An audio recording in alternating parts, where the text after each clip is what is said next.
تو یہ چیزیں جو ہوتی ہے نا، دیکھیں جب بھی یہ جو شور مچتا ہے بجٹ کے بعد، وہ اس لیے ہوتا ہے، میں خود ممبر رہا ہوں، کہ زیادہ تر لوگوں کا یہ خیال ہوتا ہے کہ شاید ہم اپنی ناراضگی کا اظہار کر کے اپنے حلقے کے لیے کچھ زیادہ چیزیں حاصل کر سکتے ہیں، فنڈ زیادہ لے سکتے ہیں. ٹھیک. تو یہ ایک طریقہ کار ہوتا ہے اور ہمیشہ سے ہوا ہے. پرویز خٹک صاحب کے دور میں ہم دیکھتے تھے جی بہت بڑا گروپ ناراض ہے، اسی طرح محمود خان کے دور میں بھی یہی باتیں چلتی رہی. اور یہی ہوتا ہے کہ سی ایم جو ہے وہ فون کر لیتا ہے، وہ ممبر آ جاتا ہے، ان کی گریونسز ہے وہ سن لیتے ہیں. زیادہ سے زیادہ یہی ہوتا ہے کہ جی بجٹ میں ہمارے لیے یہ چیز ہو رہی ہے، یہ حلقے کے لیے یہ فلاں چیز تو وہ ہلکے کی سوچ ہوتی ہے. باقی میں نہیں سمجھتا نہیں کہ تو تحریک انصاف میں کوئی شوکت صاحب فرق ہے یا میں شوکت صاحب چلے میں جی. اس کو آپ ہی کے پوائنٹ آف ویو کو اگر میں آگے لے کے چلوں، یہ کتنے لوگ ہیں جو بیسکلی بجٹ بڑھانے کے لیے یا بجٹ میں اپنی اسکیمیں منظور کروانے کے لیے اس وقت ناراضگی کا اظہار کریں؟ چلے میں اس کو اس طرح لے لیتا ہوں. دیکھیں یہ جو 30 کا فگر بتایا جا رہا ہے نا میڈیا کے اوپر، یہ بالکل ٹھیک ہے غلط ہے. ایسی ٹھیک ہے. کوئی بات نہیں ہے. میری دیکھیں میں آپ کو بتاؤں، میری جو ناراض آپ 30 کے فگر کو چھوڑ دیتے ہیں، ہم سائڈ پہ کر دیتے ہیں. آپ بتا دیجئے کیا فگر ہے. دیکھیں 8-10 بندے ہو سکتے ہیں ناراض، اور وہ اچھا بھی میرے 3-4 سے تو میری بات بھی ہوئی ہے. اچھا، ان 8-10 اور میں ان سے کا جو زیادہ وہ تھا، وہ یہی تھا جو میں نے آپ کو بیان کیا کہ جی ہم آئے ہیں، سی ایم ہم سے ملاقات نہیں کیے، فلاں نہیں کیا. تو وہ دیکھیں بعض اوقات ہوتا ہے، ہم بھی آتے ہیں اور لوگ بھی آتے ہیں، جاتے تھے سی ایم کے پاس، وہ ٹائم بھی دے دیتا، وہ بعد میں ان کی کوئی اور مصروفیات آ جاتی. تو یہ ہوتا ہے، وہ پھر یہاں تک پہنچ جاتی ہے بات، جو یہ بجٹ کا اس سیشن میں آتا ہے یہ نا، جو 8-10 تو لوگ ہیں یہاں شوکت صاحب، یہ جو 8-10 لوگ ہیں، اس میں علی امین گنڈا پور صاحب بھی شامل ہیں؟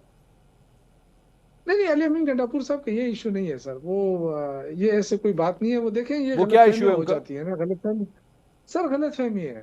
غلط فہمی ہے، اور اس غلط فہمی کے لیے کمیٹی بن گئی ہے. انشاءاللہ آپ دیکھیں گے 2-3 دنوں میں یہ 8-10 لوگ جو ناراض ہیں یہ بھی ایک پلیٹ فارم پہ ہوں گے. ٹھیک ہے. اور میں اتنے دور نہیں جاتا ہوں. کل کا میں آپ کو بتا رہا ہوں، جو جی جی. منگل کا دن ہے، اڈیالہ جیل کے سامنے جن کو ناراض کہا جا رہا ہے وہ بھی وہاں موجود ہوں گے، اچھا جو راضی ہے وہ بھی موجود ہوں گے. تو جو اصل ایشو ہے وہ تو کہیں نہیں جا رہا ہے. وہ تو بالکل جو میں آپ کو یقین دلاتا ہوں کہ جو عمران خان کے حوالے سے تو کوئی اختلاف نہیں ہے. چلے میں اوکے ان کے حوالے سے ہمیشہ یہ اختلافات ہم نے دیکھے ہیں، یہ پہلی دفعہ نہیں ہوا ہے. ٹھیک ہے.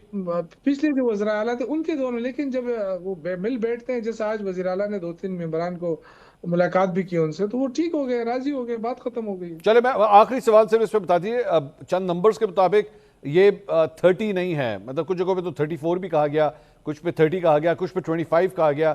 کتنے لوگ غیر حاضر تھے؟ صرف مجھے نمبر بتا دیجیے کل کا. سر میں دیکھیں ہو سکتا ہے 20-25 غیر حاضر ہو، لیکن میں آپ کو اگین کہتا ہوں کہ اس کا یہ مطلب نہ لیا جائے کہ وہ کہیں فارورڈ بلاک ہیں. یہ بالکل میں اس سے اتفاق اس لیے نہیں کرتا ہوں کہ اس سے پہلے بھی یہ چیزیں ہوتی رہی. میں جب پارلیمنٹری افیئرز کا منسٹر تھا، میرے ذمہ تھے کہ جی پارلیمانی پارٹی کو چیئر کرے، تو کبھی بھی لوگ جو ہے نا وہ 50% سے زیادہ آتے بھی نہیں تھے. اوکے. تو اس کا ہرگز یہ مطلب نہ لیا جائے کہ وہ جو ہے نا یہ کوئی گروپ بن رہا ہے یا کوئی وہ. ٹھیک ہے. یہ ساری چیزیں آپ دیکھیں گے ودن 2-3 days ریزالو یہ ہو جائیں ساری گے، چیزیں آپ کے سامنے ریزالو ہو انشاءاللہ جائیں حل گے. ہوتی ہیں. شیخ مروت صاحب، آپ جو وزیر اعلیٰ سہیل آفریدی صاحب ہیں ان کے حوالے سے آپ ویسے ہی ایک لیگل موو بھی آلریڈی جو ہے وہ پلان کر چکے ہیں. اب یہ ایک نمبر بھی نظر آ رہا ہے، گنڈا پور صاحب کی ناراضگی بھی سامنے نظر آ رہی ہے.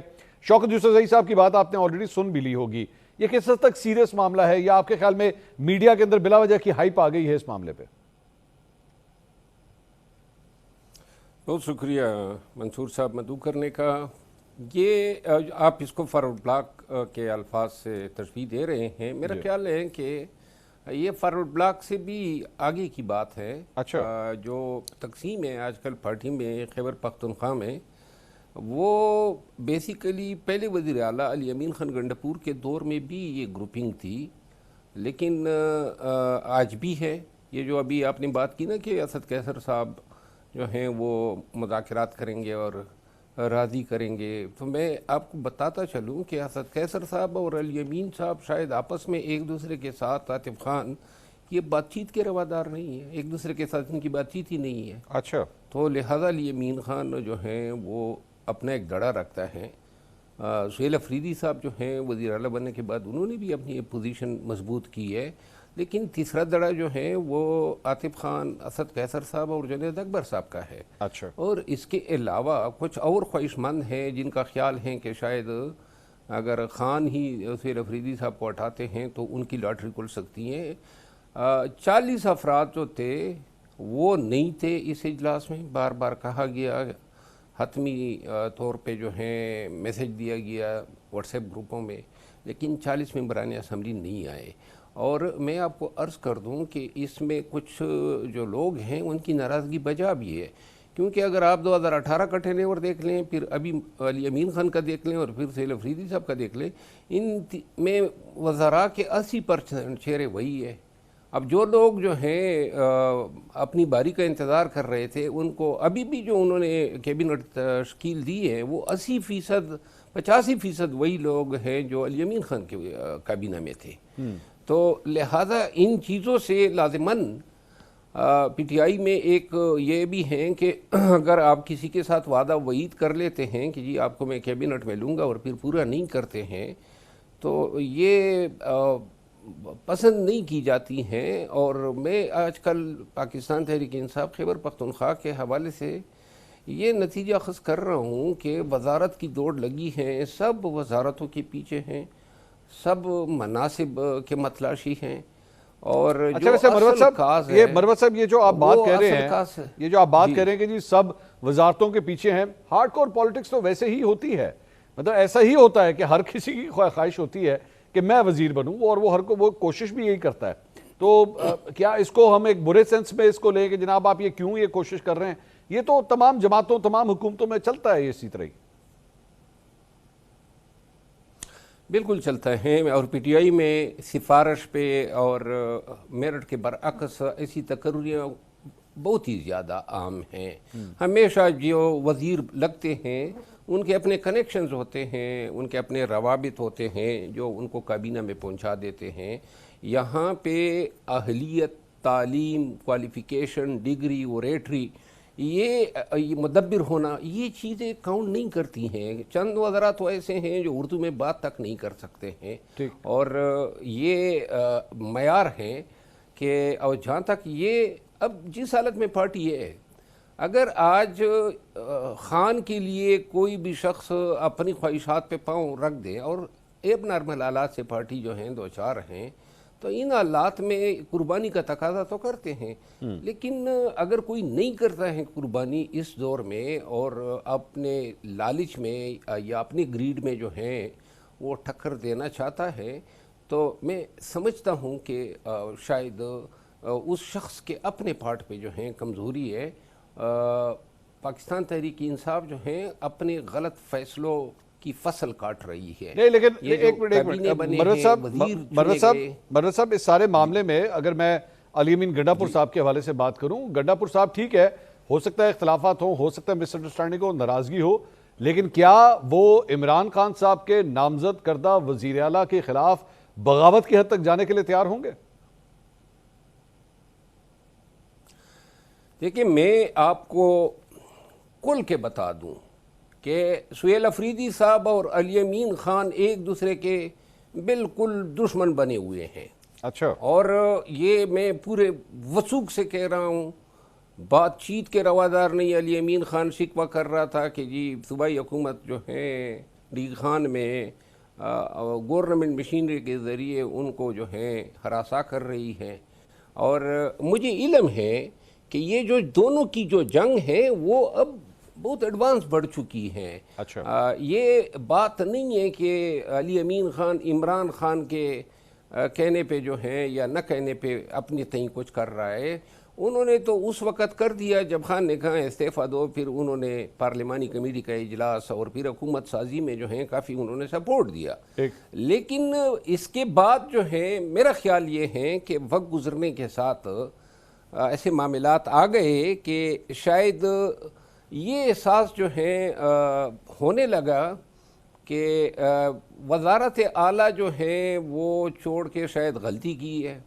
میں یہ سمجھ رہا ہوں کیوں اس نے جو ہے اپنے تئیں تو خان کے ساتھ وفاداری نبھائی, لیکن صوبائی حکومت, پھر صوبائی حکومت کے اپنے ترجیحات تھے, بہت ساری چیزوں میں اختلافات پیدا ہو گئے, پھر ایلیگیشنز, پھر میڈیا جو ہیں گروپس ایک دوسرے کے ساتھ متصادم ہو گئے. تو یہ ساری چیزیں ہیں میرے علم میں ہیں.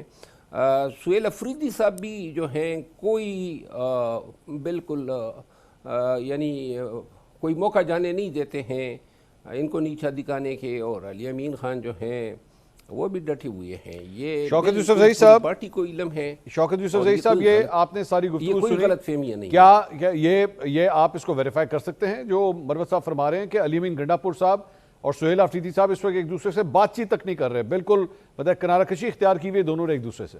میں یہ عرض کرتا ہوں کہ یہ پہلی دفعہ نہیں ہوا ہے، یہ بہت دفعہ ہوا ہے کہ سی ایم کے ساتھ، بلکہ ہمارے بھی ہوتے رہے مختلف سی ایمز کے ساتھ، ہم بات چیت نہیں کرتے تھے، لیکن اس کا میں نہیں سمجھتا کہ اس کا یہ مطلب ہم لیا جائیں کہ جو دشمنی کا لفظ بہت وہ ہوتا ہے، بڑا گہرا لفظ ہے.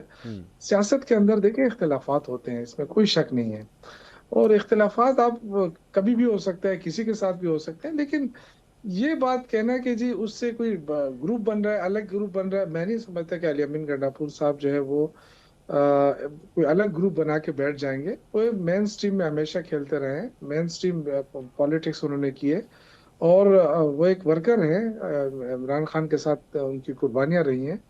تو میں نہیں سمجھتا کہ وہ اس حد تک جائیں گے. ہاں اختلافات تو میں نے آپ سے عرض کیا کہ اختلافات ہو سکتے ہیں، غلط فہمیاں بھی ہو سکتی ہیں، کیونکہ بہت سارے لوگ لگے ہوئے ہیں، بہت سارے لوگ کی خواہش ہے کہ جی یہ اس طرح ہونا چاہیے، اس طرح ہونا چاہیے.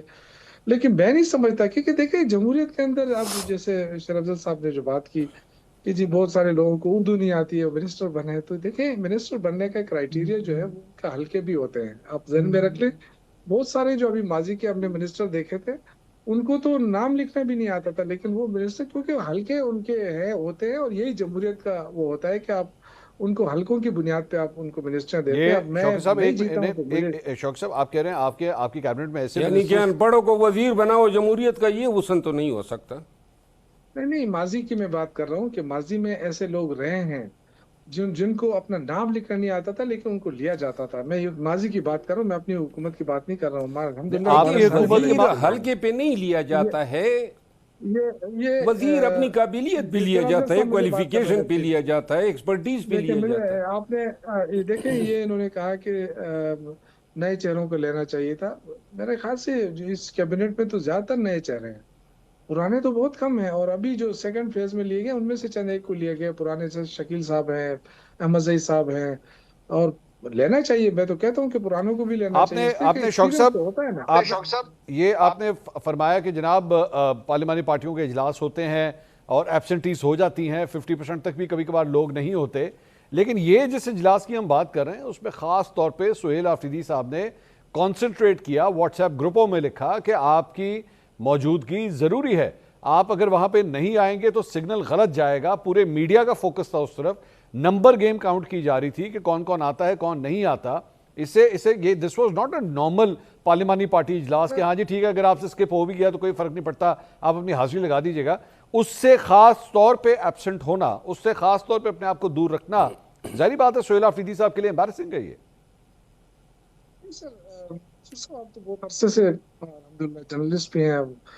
میرے خیال سے ہم جب پچھلے ادوار تھے اس میں بھی سی ایم ہاؤس سے ہی سب کو وہ جاتا تھا، انویٹیشن جاتی تھی، اور اس میں اسی طرح ہوتا تھا کہ بڑی امپورٹنٹ میٹنگ ہے، اس میں آپ کے ہونا لازمی. اور میں خود چونکہ میں نے آپ سے کہا پارلیمنٹری افیئرز کا میں منسٹر تھا تو سی ایم ہاؤس سے ہی انویٹیشن جاتی تھی. یہ کوئی پہلی دفعہ نہیں کیا ہے. لیکن یہ کہ لوگ، میں نے آپ سے کہا نا افغانستان کا اینڈ ہے، فرض کا داسو سے ایک ایم پی آتا ہے تو اس کے لیے بڑا مشکل ہوتا ہے کبھی کبھار، وہ نہیں مینج کر سکتا. وہ کہتے ہیں چلو ٹھیک ہے بس میں فون کر لیتا ہے کہ جی میری حاضری لگا دے، میں فلاں جگہ مصروف ہوں.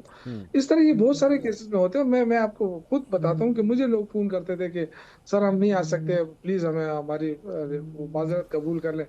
اس کا ہرگز دیکھیے سارے جو ہے ناراض ہیں.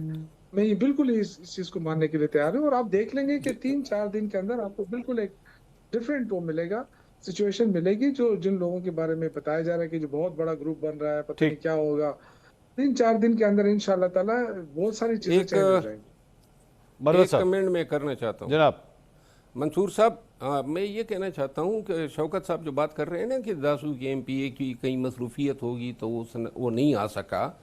دیکھیے داسو کوہستان جیسے پسماندہ ضلع کے ایم پی اے کے لیے اس سے بڑی مصروفیت اور اہم نوعیت کا کام کیا ہو سکتا ہے کہ وزیر اعلیٰ اس کو دعوت دیتا ہے، تاکید کرتا ہے اور وہ نہیں آتا ہے. اس سے بڑی مصروفیت کیا ہو سکتی ہے؟ تو لہٰذا جنہوں نے نہیں آنا تھا وہ نہیں آئے، جنہوں نے آنا تھا وہ آئے، اور جو آئے بھی مجھے پارلیمانی کمیٹی کی اجلاس کی تفصیلات معلوم ہیں، وہ اجلاس اندر بھی کوئی خوشگوار نہیں تھا، وہاں بھی بڑا مطلب ہے کہ کڑے سوالات ہوئے۔ اور دیکھیں ایک غلطی علی امین خان نے بھی کی تھی، جب وزیر اعلیٰ تھے شکیل خان کے ساتھ ان کا ڈسپیوٹ یا پنگا لینا، پھر اس کے بعد اسد قیصر صاحب یا عاطف خان وغیرہ کے ساتھ، جب آپ وزیر اعلیٰ جیسے منصب پہ بیٹھ گئے تو دل کھلا رکھنا چاہیے اور لوگوں کو ساتھ میں چلانا چاہیے۔ سہیل افریدی صاحب نے بھی وزیر اعلیٰ بننے کے بعد انہی غلطیوں کا ارتکاب شروع کیا، اور یہ بجائے اس کے کہ وہ علی امین خان جو ہے وہ لازماً فیل کر رہا ہوگا کہ اس سے وزارت اعلیٰ گئی ہے، تو لہذا وہ اس کو ساتھ چلا سکتے تھے، لیکن مروت صاحب یہاں تک نہ آتی۔ مروت صاحب یہ آپ نے اس سے پہلے بھی آپ نے بات کی علی امین گنڈا پور صاحب کی کہ ہو سکتا ہے وزارت اعلیٰ چھوڑ کے جو ہے وہ پچھتا رہے ہوں کہ نہیں چھوڑنی چاہیے تھی، ابھی بھی آپ کہہ رہے ہیں کہ وہ جب وزیر اعلیٰ تھے تو ان کو ان فلاں گروپس کے ساتھ جو ہے وہ ایشوز نہیں کرنے چاہیے تھے، لیکن یہ بھی حقیقت ہے کہ آپ نے اس پٹیشن کی بات کی کہ جناب ان کو جو ہے وہ غلط طریقے سے ہٹایا گیا، اور سہیل افریدی صاحب جو ہیں ان کا جو نامنیشن تھا وہ غلط طریقے سے تھا، نہیں ہونا چاہیے تھا۔ علی امین گنڈا پور صاحب نے آپ کے خلاف ہی بیان دے دیا، انہوں نے کہا میں نے چھوڑا، کپتان کے کہنے کے اوپر چھوڑا، اپنی مرضی سے چھوڑا، اور میں اس فیصلے کا پوری طرح رسپیکٹ کرتا ہوں۔ تو آپ کے انالیسز علی امین گنڈا پور صاحب کے حوالے سے کیا وہ غلط نہیں ثابت ہوئے؟ دیکھیں علی امین خان کو تو میں نے اس رات بھی کہا جس رات یہ استعفیٰ دے رہا تھا، میں نے خود انہیں کہا کہ مت دو، یہ میری ذاتی ایک رائے تھی۔ عمران خان کے کہنے کے باوجود نہ دو، لوگوں نے ان کو کہا 25 میں دیکھیں آپ سمجھتے ہیں کہ میں ایک ڈیفرنٹ ٹائپ کا آدمی ہوں، میرے لیے جو ہیں زمینی حقائق جو ہیں زیادہ میٹر کرتے ہیں۔ آپ ذرا تھوڑا سا یہ دیکھ لینا کہ علی امین خان کے استعفیٰ دینے کے بعد اور کے پی میں نئی حکومت کے بعد سے لے کر آج تک جو ڈیولپمنٹس ہوئی ہیں، پارٹی جو ہیں وہ دن بدن جو ہیں کمزور ہوتی جا رہی ہیں۔ خیبر پختونخوا کبھی جو ہے پولیٹیکل ایکٹیویٹی کا گڑھ ہوا کرتا تھا، وہاں سے قافلے جو ہیں بنتے تھے، پولیٹیکل ایک تحریک میں روح پونک کی جاتی تھی، وہ ساری چیزیں بتدریج جو ہیں وہ غائب ہوتی جا رہی ہے۔ مروت صاحب وہ کوئی بھی فیصلہ ہو، وہ اس کے اچھے فیکٹس ہیں، برے فیکٹس ہیں، کچھ بھی ہیں، رسپانسبل تو عمران خان ہے نا، ان کے نام کا ووٹ ڈلا ہے، خیبر پختونخوا کے لوگوں نے ان تمام ایم پی ایس کو اس بات کا ووٹ دیا ہے، وہ سیاہ کریں سفید کریں، رسپانسبل تو عمران خان ہے۔ تو عمران خان صاحب کے حکم کو جو ہے وہ علی امین گنڈا پور یا سہیل افریدی دونوں ہی کس طرح منع کریں؟ میں اس آرگومنٹ کو بائی نہیں کرتا ہوں۔ ٹھیک ہے، یہ ماضی میں بھی اس طرح غلطیاں ہوئی نا، بزدار پہ کسی نے جو ہے اس کی نامزدگی پہ کوئی عذر نہیں اٹھایا، محمود خان پہ کسی نے عذر نہیں اٹھایا، اسمبلیاں توڑنے پہ کسی نے عذر نہیں اٹھایا، حکومت گرانے پہ جو ہیں 2022 میں کسی نے عذر نہیں اٹھایا۔ آج تاریخ بتاتی ہے سارے غلط فیصلے تھے۔ تو ایک اگر کوئی فیصلہ غلط آتا ہے، ابھی وہ کہہ رہے ہیں کہ جی پارلیمانی کمیٹیوں سے جو ہیں آپ مستفی ہو جائیں۔ مروت صاحب میری بات کا مائنڈ نہ کیجئے گا، لیکن آپ کی نومنیشن کے حوالے سے بھی تو بہت سے آپ کے مخالفین یہ کہتے ہیں کہ اس پہ بھی اعتراض اٹھانا چاہیے تھا، کپتان کو آپ کو ترجمان نہیں بنانا چاہیے تھا، آپ کو کیمپین کو لیڈ نہیں کروانے دینا چاہیے تھا، کپتان نے وہ فیصلہ بھی تو کیا نا آخر۔ یہ تو احسان فراموشی ہے، میں نے تو خان کو تو انہوں نے مس گائیڈ کر دیا، ورنہ میں نے جس وقت پارٹی کو کندھا دیا اس وقت تو یہ مردہ گوڑا تھی۔ کس کی احسان فراموشی ہے؟ یہ پوری پارٹی کی احسان فراموشی ہے۔ میں نے تو یہ الیکشن میں جو آپ نے کہا نا، میں نے تو الیکشن کی سیٹ سے 3 دفعہ انکار کیا خان صاحب کو، زبردستی انہوں نے توپا ہے مجھ پہ یہ پارلیمان کے ممبر بننے کا، اور اس کے علاوہ جو میں نے اس پارٹی کے لیے کیا اور پھر جو بدلے میں انہوں نے میرے ساتھ کیا، یہی میرے جیسے لوگوں کے ساتھ اس محسن کش رویے کو دیکھتے ہوئے پارٹی میں آج جب میں ہوا کرتا تھا اس وقت کیا رونقیں ہوتی تھی، کیا جلسے ہوتے تھے، اور پورے پاکستان میں ہوتے تھے۔ اور آپ یقین کریں باہر نکلنے کے بعد میں نے ان کی ملاقاتیں شروع کی، اور 18 دن کے بعد جو ہے خان کے کانوں میں زہر ڈال دیا۔ جب تک یہ نہیں تھے، انڈر گراؤنڈ تھے، تو 1 سال ہمارا صحیح گزرا، ہم نے پوری ملک میں کمپین کی، نہ کوئی کمیٹیاں تھی نہ کوئی روک ٹوک تھی۔ جو ہی یہ باہر آئے تو انہوں نے جناب علی زہر بری گفتگو جو ہے خان کے کانوں میں بہت شکریہ شیر مروت اور صاحب. میں- شوکت یوسف زئی صاحب, ناظرین دونوں رہنماؤں کی گفتگو آپ نے سنی. شوکت یوسف زئی صاحب یہ فرماتے ہیں کہ کل عمران خان صاحب سے ملاقات کا دن ہے اور وہاں پہ جو ناراض ہیں اور جو ناراض نہیں ہیں تمام اراکین وہاں پہ آ جائیں گے اور پتہ لگ جائے گا کہ نمبر اسٹرینتھ کیا ہے. شیر مروت صاحب کہتے ہیں کہ یہ تعداد جو ہے تقریباً 40 افراد کے اوپر مشتمل ہے جو اس وقت ناراض ہیں, لیکن شوکت یوسف زئی صاحب کہتے ہیں کہ شاید یہ 8-10 افراد ہیں, اس سے زیادہ نہیں, اور وہ بھی ان کو بھی جو ہے وہ منا لیا جائے گا. بہرحال میرے خیال میں نمبر گیم جو ہے وہ کل اڈیالہ کے باہر کافی حد تک کلیئر ہو جائے گی کہ وہ اسٹرینتھ کیا بتاتی ہے پاکستان تحریک انصاف کی. نمبر گیمز کی جہاں پہ بات ہو رہی ہے وہیں پہ نمبر گیم کے حوالے سے یہ ہفتہ بڑا اہم ہے, اور اس کی وجہ یہ ہے کہ جو وفاقی بجٹ ہے وہ اس ہفتے پیش کیا جائے گا, اور وہ نمبرز عام عوام کے لیے کیا کچھ لے کر آ رہے ہیں, اچھی خبریں ہیں یا بری خبریں ہیں, اس حوالے سے معیشت پہ اس کے کیا اثرات ہونے جا رہے ہیں, ذرا اسے ڈسکس کریں گے چھوٹے سے بریک کے بعد. ہمارے ساتھ رہیے گا. ناظرین بریک کے بعد ایک بار پھر آپ کو خوش آمدید کہیں گے. نیا وفاقی بجٹ پیش ہونے میں اگرچہ ابھی 4 دن باقی ہیں, لیکن اس کی دستک نے عوام کے دلوں میں خطرے کی گھنٹی بجا دی ہے. 5 جون کو پیش ہونے والا یہ بجٹ بظاہر معاشی اعداد و شمار کا کھیل ہے, مگر حقیقت میں یہ عام آدمی کے کچن کا وہ نقشہ ہے جس میں ریلیف کے بجائے ٹیکسوں کی بھرمار کا ایک نیا طوفان اٹھتا دکھائی دے رہا ہے.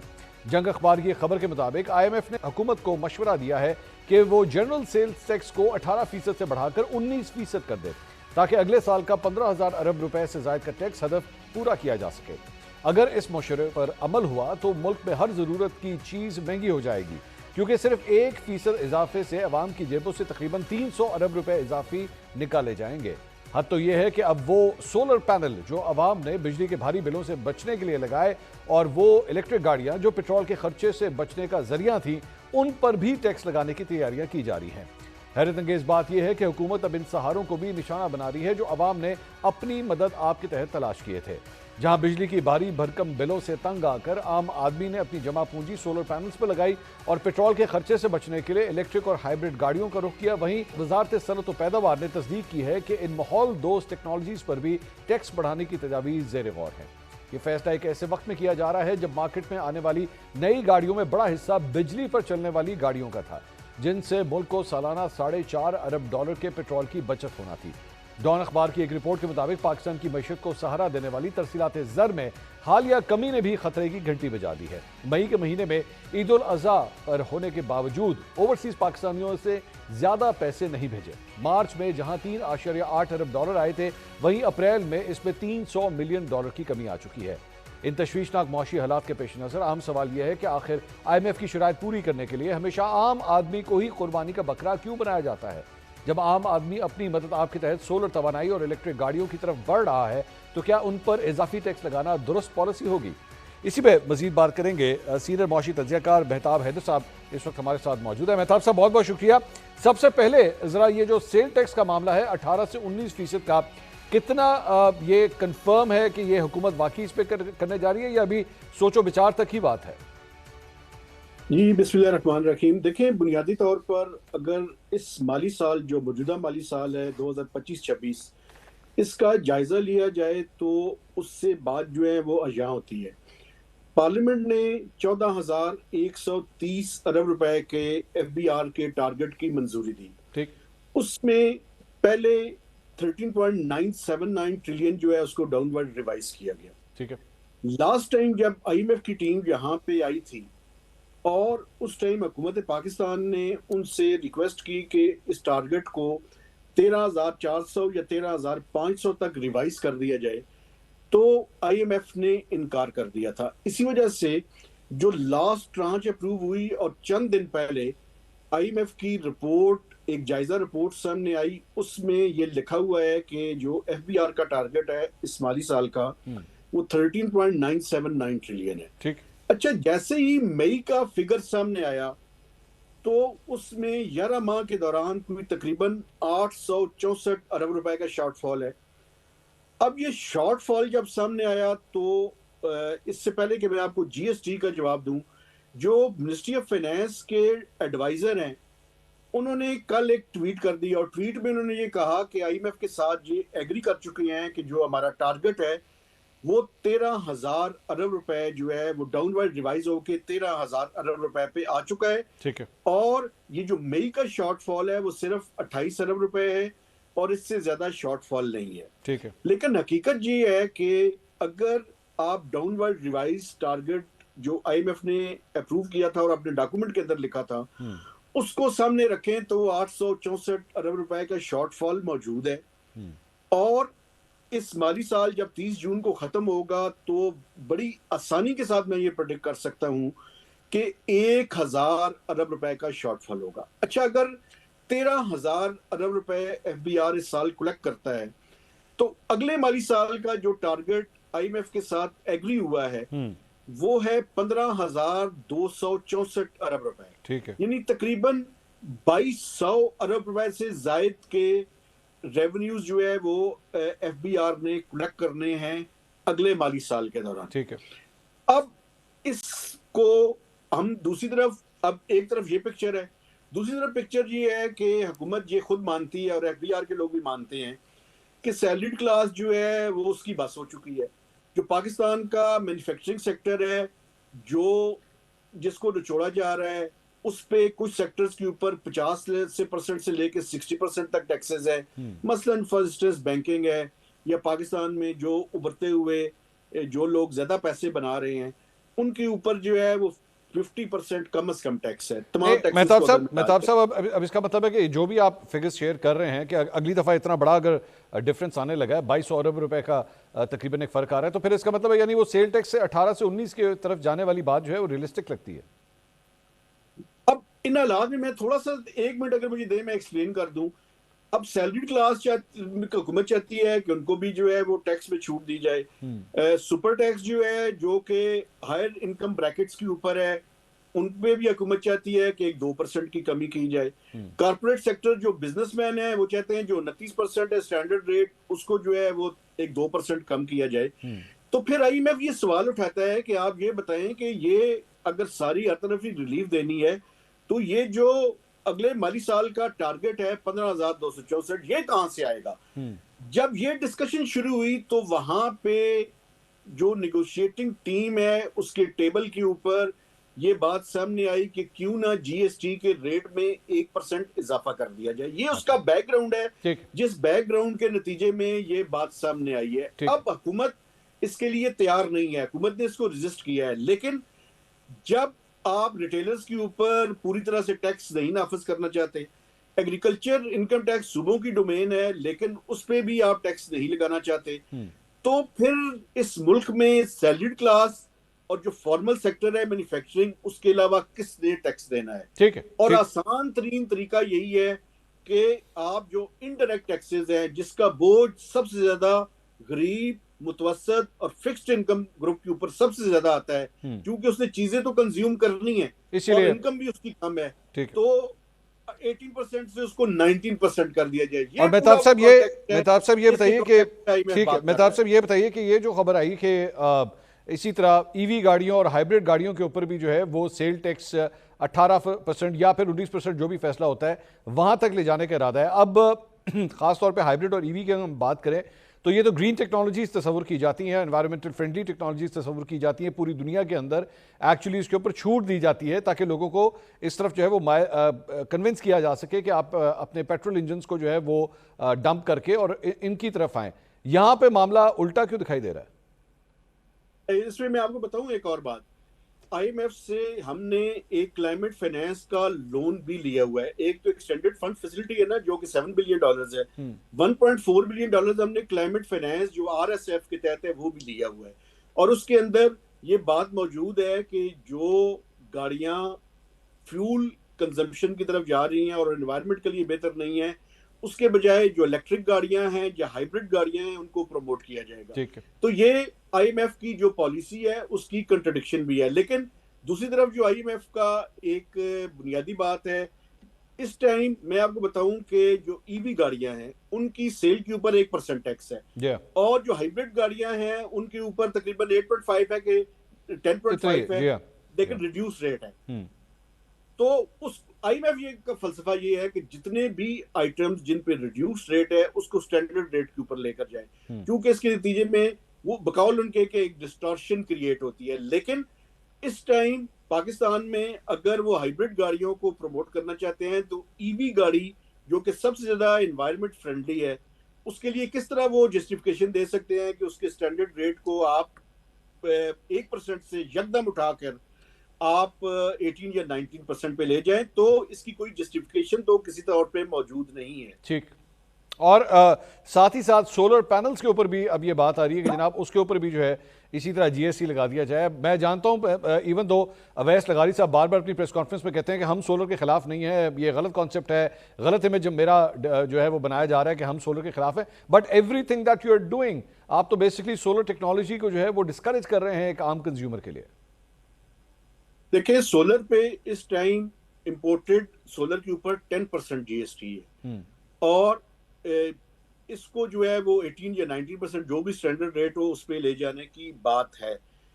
ایک طرف تو حکومت کہتی ہے کہ ہم انکریج کر رہے ہیں، لیکن جتنے بھی نیٹ میٹرنگ سے لے کر نیٹ بلنگ پر جتنے بھی اقدامات حکومت نے کیے ہیں وہ سارے کے سارے بالکل سولر کو ڈسکریج کرنے کے لیے ہیں. اور میں سمجھتا ہوں کہ ابھی اگر آپ دیکھیں تو جب فیول کا یہ کرائسس شروع ہوا تو پاکستان میں لوڈ شیڈنگ شروع ہوئی تھی. آپ کو یاد ہوگا چند عرصہ پہلے جب یہ گلف کی بات شروع ہوئی، اس ٹائم اگر لوڈ شیڈنگ میں تھوڑی سی بہت زیادہ اضافہ نہیں ہوا تو اس کی ایک وجہ سولرائزیشن بھی تھی، چونکہ وہ جو نیٹ میٹرنگ میں 6000 سے 8000 میگا واٹ وہ گرڈ کو دے رہے تھے، اس کی وجہ سے حکومت کو خاصی مدد ملی. لیکن کہتے اور ہیں کرتے اور ہیں.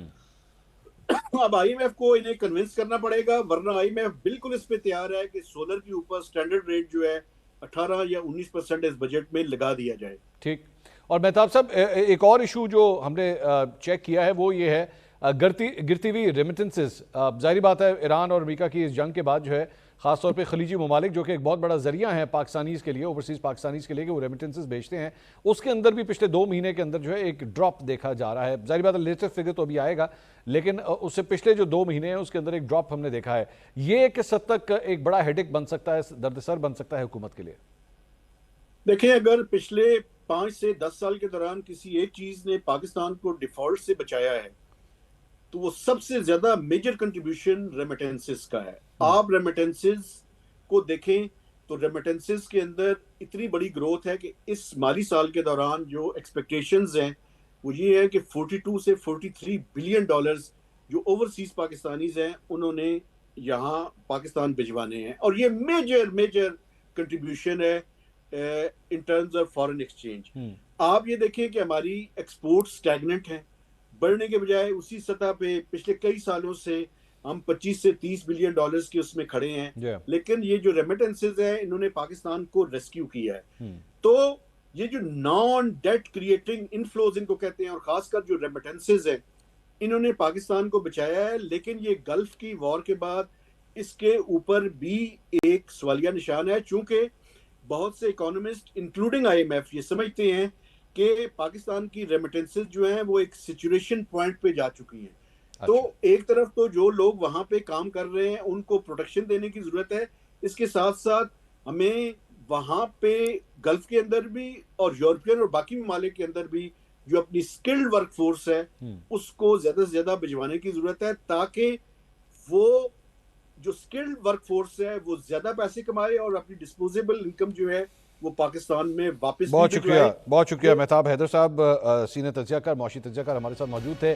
ایران امریکہ کی جنگ کے حوالے سے پاکستان کے جو ریمیٹنسز ہیں، جو ترسیلات زر ہیں، اس کے اوپر کیا اثرات ہو رہے ہیں اس کے بارے میں بات کر رہے تھے. لیکن یہ معاملہ آخر اس وقت پہنچا کہاں پہ ہوا ہے؟ ایران اور امریکہ کے جنگ کے حوالے سے معاہدے کی بات ہوتی رہی، پورے عید کے دنوں کے اندر بھی جو ہے یہ خبریں بھی آئیں کہ جناب ایک دوسرے کے اوپر جو ہے وہ حملے بھی کیے گئے ہیں، لیکن ساتھ ہی ساتھ مذاکرات کے حوالے سے، کسی معاہدے کے حوالے سے یہ بھی خبریں آتی رہیں کہ بالکل قریب پہنچ چکے ہیں دونوں فریق. آخر ڈیڈ لاک کدھر ہے، معاملہ کدھر پھنسا ہوا ہے، اس کے بارے میں بات کریں گے ایک بریک کے بعد. ہمارے ساتھ رہیے گا. ناظرین welcome back after the break. Programme میں ایک بار پھر آپ کو خوش آمدید کہیں گے. کچھ بات کریں گے مشرق وسطیٰ کی صورتحال کی. امریکہ اور ایران کے درمیان 7 اپریل کو ہونے والے سیز فائر کے بعد سے خطے میں اب نہ جنگ نہ امن جیسی صورتحال برقرار ہے. اس جمود کو توڑنے اور کسی فیصلے تک پہنچنے کے لیے دونوں ممالک اپنے اپنے ڈرافٹ تیار کر رہے ہیں. گزشتہ ہفتے سفارتی حلقوں میں ایک عبوری ڈرافٹ اور اگلے 60 روز میں مذاکرات کے ذریعے مستقل ڈیل کی باتیں بھی سامنے آئیں. پاکستان اس تنازع میں ایک اہم ثالث کا کردار ادا کر رہا ہے اور اسی سلسلے میں فیلڈ مارشل عاصم منیر اور وفاقی وزیر داخلہ محسن نقوی نے حال ہی میں ایران کا دورہ بھی کیا. تاکہ وہاں کی اعلیٰ قیادت کے ساتھ مل کر اس سفارتی جمود کو توڑا جائے اور دونوں فریقین کو کسی متفقہ معاہدے پر راضی کرنے کی راہ نکالی جا سکے۔ تاہم اس ممکنہ ڈیل کی راہ میں سب سے بڑی رکاوٹ یہ ہے کہ امریکہ اور ایران دونوں اپنے اپنے موقف پر قائم ہیں۔ امریکہ ایران کے جوہری پروگرام پر ضمانتیں اور تجارتی راستوں کی بحالی چاہتا ہے، جبکہ ایران کا اصرار ہے کہ پہلے اس پر عائد معاشی پابندیاں اٹھائی جائیں۔ اسی اہم نقطے پر ڈیڈ لاک کی وجہ سے تاحال کوئی حتمی معاہدہ طے نہیں پایا جا سکا۔ اسی میں مزید بات کریں گے، سینئر جرنلسٹ انس ملک اس وقت ہمارے ساتھ موجود ہیں جو اس معاملے پہ رپورٹ بھی کرتے رہے ہیں۔ انس، پچھلے کئی ہفتوں سے ہم یہ دیکھ رہے ہیں کہ ڈیڈ لاک کی صورتحال برقرار ہے، کوشش کی جا رہی ہے کہ ڈیڈ لاک جو ہے وہ توڑا جا سکے۔ یہاں بھی کہہ دیا گیا کہ نیول بلاکیڈ جو امریکہ کی جانب سے آئی ہے اسے بھی ڈونلڈ ٹرمپ نے کہا کہ جی ہم ختم کرنے کے لیے تیار ہیں اور آبنہ ہرمز جو ہے وہ مکمل طور پہ جو ہے وہ کھولی جا سکے، لیکن اس کے باوجود جو ایک فائنل جسے کہتے ہیں نا نیل ان دی کافن، وہ اب تک سامنے نہیں آ سکا ہے کہ اس جنگ کو باقاعدہ طور پہ یہ کہا جا سکے کہ ڈیل ہو چکی ہے۔ آخر مسئلہ پھنسا کدھر ہوا ہے؟ بہت بہت شکریہ منصور صاحب فار ہیونگ یو آن دا شو۔ میرے خیال سے جو مسئلہ ہے وہ اس وقت امریکی سائڈ کی طرف پھنسا ہوا ہے، کیونکہ ان کو اپنی ڈومیسٹک آڈینس کے لیے کسی طرح کی جیت یا ایلوژن آف وکٹری جسے کہتے ہیں وہ پورٹرے کرنی ہے۔ دونوں سائڈوں کو پتہ ہے کہ جیت یہاں پہ کسی کی نہیں ہے، اور یہی وجہ ہے کہ اب جتنا معاملہ پرولونگ کر رہا ہے وہ امریکی سائڈ کے اوپر اونس، اور اسی اشنا میں ہم دیکھتے ہیں کہ اسرائیل کی جانب سے جو ہے وہ بارہا لبنان کے جو سیز فائر کے معاہدے کی خلاف ورزی کی جا رہی ہے۔ اب سے کچھ دیر قبل ایران کی جو سپاہ سے لنک نیوز ایجنسی ہے، تسنیم نیوز ایجنسی، اس نے یہ بات بتائی کہ ایران نے جو مذاکرات کا سلسلہ ہے یا ایکسچینج آف میسیجز کا سلسلہ ہے وہ معطل کر دیا ہے۔ جو میری ذرائع سے بات ہوئی دونوں سائڈز پہ، انہوں نے کہا جی یہ ٹیمپریری سسپینشن ہے اور یہ ریٹیلیشن میں کی گئی ہے، کیونکہ اسرائیل کی جانب سے جو کانسٹنٹلی لیبنن کے اندر سیز فائر وائلیشن کی جا رہی ہے اس کے تناظر میں پچھلے چند گھنٹوں میں جو ڈیولپمنٹ ہوئی ہے اس میں آج دوپہر تک کہا جا رہا ہے، بتایا جا رہا ہے کہ یہ ایکسچینج آف میسیجز چلتے رہے اور دوپہر کے بعد تقریباً کوئی مڈ آفٹرنون کے اراؤنڈ یہ میسیجز کا سلسلہ وقتی طور پر تھما ہے۔ لیکن ایک بات یہاں پر بڑی امپورٹنٹ ہے، جب میں آپ سے بات کروں اس وقت بھی امریکی سائڈ جو ہے وہ اپنے انٹرلوکیٹر سے، اسرائیلی انٹرلوکیٹر سے بات کر رہی ہے کہ لیبنن کے سیز فائر کو انشور کیا جائے تاکہ یہ پروسیس کسی طرح ڈی ریل یا سکٹل نہیں ہو۔ میرے خیال سے یہ ایک جسے کہتے ہیں سلور لائننگ ہے، وہ ہمیں نظر آتی ہے۔ معاملہ اس ٹائم پر بھی اس وقت اگر ایک جسے کہتے ہیں that final nail in the coffin as you were referring to, میرے خیال سے final nail is with regards to that payments, اور اس حوالے سے بھی ٹیکنیکل سطح کے اوپر بات چیت جاری ہے۔ ریپیٹریشن شاید ایران کو نہیں ملیں گی، لیکن ایران کے جو $12 بلین کے اثاثے جو قطر میں موجود ہیں اس حوالے سے کوئی پیش رفت جو ہے وہ ہمیں جلد ہوتی ہوئی نظر آئے گی۔ جی، اور اس سارے معاملے میں انس ماضی کے اندر ہم یہ سنتے آئے ہیں کہ بیسکلی اسرائیل جو ہے وہ اب تک اتنا کمفرٹیبل نہیں رہا ہے اور امریکہ پہ پریشر ڈالتا رہا ہے کہ آپ ایران کو کوئی بہت اچھی ڈیل دینے جا رہے ہیں اور اس سے ہمارے کیے کرائے کے اوپر جو ہے وہ پانی پھر جائے گا۔ کیا اب امریکہ نے اسرائیل کو جو ہے وہ سنبھال لیا ہے، رین ان کر لیا ہے کہ وہ اس معاہدے پہ آگے جا سکے، اور اسرائیل کو جو ہے وہ کنونس کرنے میں کامیاب ہوا ہے کہ وہ اس معاملے کے اندر خاموشی اختیار کرے؟ میرے خیال سے صرف اسرائیل نہیں بلکہ اسرائیل کی ایما پر جو ایک بہت بڑی پریشر لابی جو جسے ہم کہتے ہیں یو ایس پالیٹکس میں بہت انفلوئنس ہے، اس کا بھی کافی زیادہ یو ایس پریزیڈنٹ کے اوپر یا پریزیڈنٹ ڈونلڈ ٹرمپ کے اوپر کافی زیادہ پریشر ہے۔ یہی وجہ ہے کہ جب پچھلے ہفتے انہوں نے ٹویٹ کیا کہ جی ہم کافی قریب ہیں معاہدے کے، اور پچھلے ہفتے سے لے کے اب تک کوئی معاہدے کے اوپر پیش رفت نہیں ہو سکی۔